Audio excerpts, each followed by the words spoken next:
Hi everyone, it's Megan from Gingerbread Mama, and today I am talking about putting yourself first.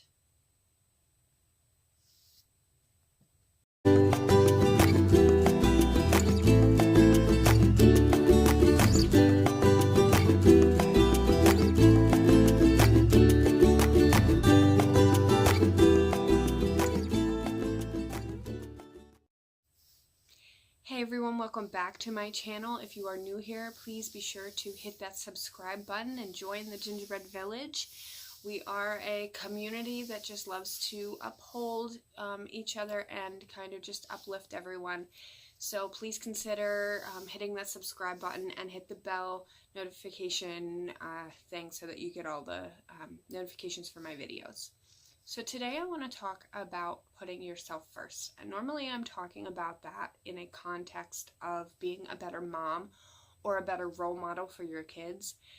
And today I'm kind of scrapping all of that. It has been a very long couple of days for me emotionally, and I've just kind of been struggling and trying to figure out exactly who I am. And I think I've recognized that that's what your 20s are all about, and I am now 31 and still figuring it out. I don't know if we ever fully understand who we are and what we really want from life. Some people know from a very young age. Other people kind of have to stumble along and figure it out. So, I mean, if you're one of those people who has it all figured out, please comment below. Let me know how you worked that, make that work.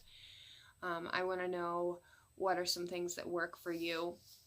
For me, I've just kind of allowed everyone else to dictate my life.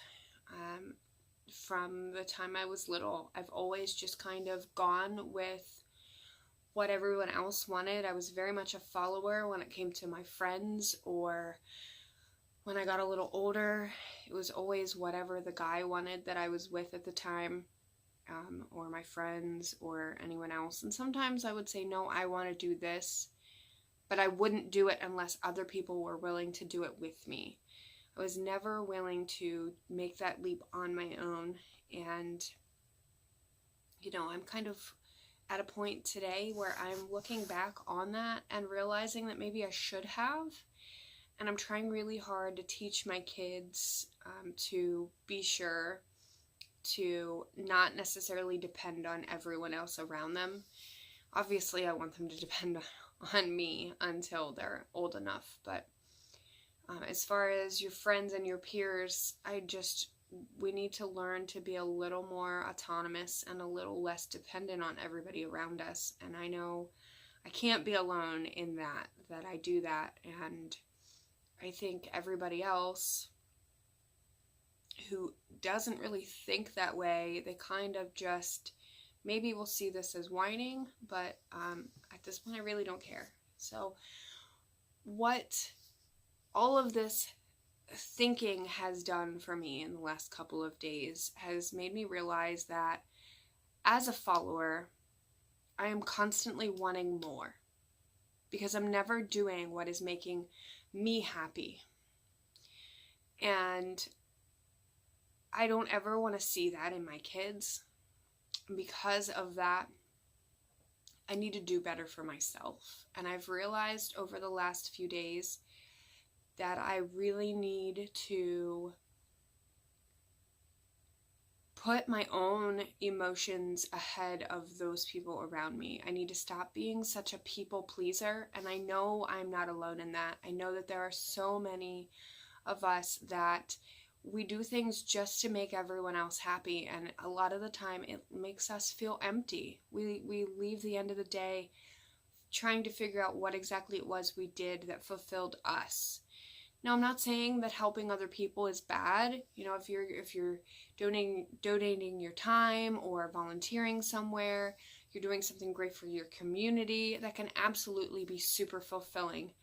But if you're not doing any of those things for yourself, if you're doing them just to follow another person or to be part of a crowd, it's not going to make you feel any better at the end of the day, no matter how great of a thing it is for you to do. So how do we change that? If you have an idea of how we change that people-pleasing mentality, please leave it in the comments below. I personally, I've had to just in the last few days just mentally put my foot down and say, stop it. Stop doing this for everyone else. You need to realize that you are important, that your family is important, and that these are the things that need to be lifting you up. And I know that there's got to be other people out there that need to hear that too. So please just remember that pleasing everyone else is not going to make you feel any better, and that you have to put yourself first emotionally. You have to kind of do some soul searching and figure out exactly what it is you want for you, and not just for your coworkers or your friends or even your family. Sometimes can influence that, and you end up doing things that you don't want to do just to make everyone else happy. I've found, through thinking about this today, that things even as little as, what do you want to eat? If we go out to eat, a lot of the time I am constantly saying, I don't care, because I just want whatever everyone else wants. And, in a way, I'm not really all that picky as far as food goes, so that's part of it. But at the same time, I really need to start taking some of that control and be a leader in my own life. And I think that's the biggest takeaway from this, is that we need to just learn to be leaders in our own lives and not just a follower. Because at the end of the day, if you look back and you've got years where you just followed someone else, like me, maybe even it wasn't always the same person that you followed, but you realize that you're allowing everyone else to kind of keep you on a leash and to dictate your life rather than living it and fully thriving and figuring out exactly what you want to make your life fulfilled. So comment below if you're in this position and what exactly you want to do to fix that. And thank you everybody for watching. And just remember, there's no such thing as a cookie cutter life. Take care now.